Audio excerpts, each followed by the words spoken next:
Good evening, barflies and lounge lizards, and tonight we'll be discussing more of my favorite sci-fi robots from the 1960s. And number 5 on the list is John from Voyage to the Planet of Prehistoric Women from 1968. Now, Voyage to the Planet of Prehistoric Women tells the story of a group of astronauts who travel to Venus, and once there, they kill a dinosaur, as astronauts so often do, which just happens to be the god of a tribal race of blondes, yours truly not included, but including Mamie Van Doren. And the space dino-killing astronauts just happen to have the robot John with them. His name is John. He's not a robot, John. Get your minds out of the gutter, people. Come on, it's not that kind of show. But John is a great design. He's big and bulky with a dome-like head. He has that classic sci-fi feel, but there's also something a bit more 80s to him. I was instantly reminded of the RoboForce toy line from the 80s. Now, this is actually a really interesting case, and bear with me, it does lead back to our buddy John eventually. But Voyage was actually based on the 1962 Soviet film Planeta Burr, or Planet of Storms. But it wasn't the first time that this film had been adapted. In 1965, Roger Corman got the rights to Planet of Storms and had it re-edited, dubbed, and he even added some new footage featuring Basil Rathbone. It was titled Voyage to the Prehistoric Planet.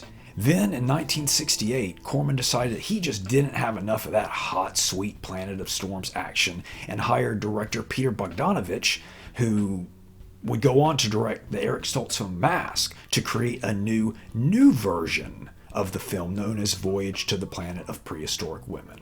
This added the aforementioned Venusian blondes, and the reason I decided to focus on the latter film rather than the original or the first re-edit is because there's a little twist involving John at the end of this version, which isn't in the other versions. So this is the best version to see John-wise. Again, mind out of the gutter, people. Now, I usually go into the suit actor and the designer, but the names of the original Russian crew are so difficult to pronounce. I'll just say that John was played by a fella named Boris, who was apparently a freestyle wrestling champion. And number 4 on the list is Magma from Ambassador Magma from 1966.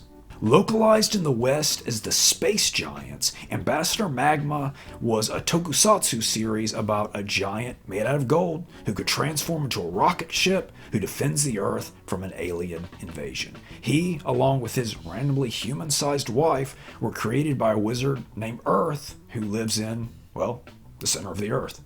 And though he's not technically a true robot, almost more of a golem, I'm counting him, because not only does he look like a robot, but in the Western release, The Space Giants, he actually was a robot. And talk about a fantastic design. It's a golden robot with antenna and long flowing blonde hair. How many other robots that actually look like robots have long flowing blonde hair? He's like if Bret Michaels was a giant robot. Now, Magma was designed by Osamu Tezuka, who is often called the father or godfather of manga, and he was also the man behind Astro Boy and Kimba, the White Lion, which Disney did not borrow from at all. The suit actor for Magma, known as Goldar in the dub, was supposedly meant to wear just gold makeup instead of a mask, but this became a bit of an issue, so they quickly switched over to a mask. Based on a manga of the same name, Ambassador Magma was actually the first color tokusatsu series to hit TV. As to why I didn't just focus on the US localization, since he was actually a robot in there, it didn't actually begin airing in the States until the 1970s. So it's kind of a goldish gray area there. And number 3 on the list are the androids from The Time Travelers from 1964. And The Time Travelers is a sci-fi post-apocalypse film that tells the story of a group of scientists who accidentally travel over 100 years into the future. There they find that the Earth has been decimated by nuclear war and humanity is next to nothing. Plus, there's some pesky mutants running about. But the remaining humans just happen to have some ultra creepy androids with them. These are some of the most unsettling yet vaguely erotic androids I have ever seen in a film, and this could easily have gone in a much darker direction with how odd looking these guys are. There's a particularly memorable scene with all the androids' heads up on shelves. Very unique and very cool. They actually kind of look a bit like those old-fashioned stress squeeze dolls you used to see all the time. Being that there were multiple androids in the film, they were played by multiple actors, one of which was Wayne Anderson, who was one of the special effects artists on the film. And this was actually his only special effects credit. And on that, we should take a break. It's hard to fall asleep when some of the things you've eaten insist on staying up past your bedtime.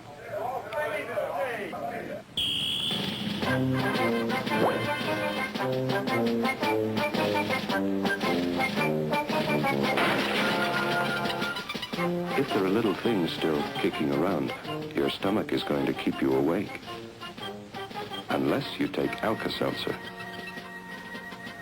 Those soothing alkalizers in Alka-Seltzer can quiet an upset stomach, and Alka-Seltzer's bubbles help bubble your stomach's troubles away. Out!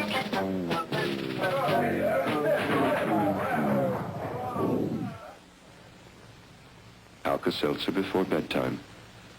If your stomach doesn't get a good night's rest, neither will you. And we're back. And number 2 on the list is Tor from The Ship of Monsters from 1960. The Ship of Monsters is a Mexican comedic sci-fi film about 2 Venusian women on a mission to find men from different planets in order to repopulate Venus. With the help of their robot Tor, they collect a colorful cast of some of the best looking aliens you have ever seen in a film. Not that I have ever seen, that you have ever seen as well. It's very Lost in Space-like. And Tor is one of the best looking sci-fi robots I have ever seen. He has that squared off 50s kind of feel, much like a remote control come to life, but with wild antenna and a huge smile that gives him an almost cartoon appearance.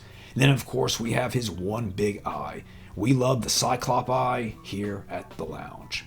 I was unable to find any information as to who played Tor, so perhaps he actually was a robot, but I'm not at liberty to say at this time.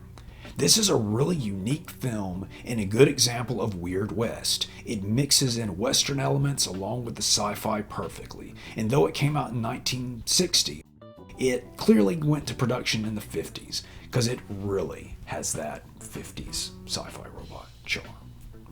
And now, before we get to number 1, let's do an honorable mention, and that's the androids from Creation of the Humanoids. I've already done a full video on that one and talked about it in depth, but I did want to highlight that had I not done that video, these guys would have been number 1 on this list. And number 1 on the list are the robot soldiers from The Earth Dies Screaming from 1964. And The Earth Dies Screaming is a mystery sci-fi film about an alien invasion. And much like Target Earth from 1954, it involves a group of survivors having to deal with the robot minions of unseen alien invaders. These are hands down some of the coolest robots in film history. At first glance, they appear to be men in spacesuits, but when they finally turn around, you see the strange, unsettling robot faces within the helmets. It's the eyes, really, having an almost sewed shut appearance, just in metal. Then there is the robotic gait of the robots combined with their powers to instantly kill victims and turn them into zombie-like creatures. And much like the aforementioned Target Earth, you never see more than 2 robots on screen at once, though it is implied there are many. I assume budgetary reasons were involved, like with Target Earth. Another interesting little tidbit in the film is you get to see the insides of one of the robots after it is destroyed. It looks really good too. Obviously some care was put into that. And speaking of being destroyed, if you watch the last scene closely, where the transmission tower falls, it comes uncomfortably close to falling on one of the robot performers, one of the suit actors. Now, information on this one is fairly scarce, so I was not able to get any behind-the-scenes information on the robots, but the art direction was provided by George Provis, who also worked on Daleks' Invasion Earth 2150 AD and The Oblong Box. And that's all the time we have for this week. Please like, comment, subscribe, and keep it wacky.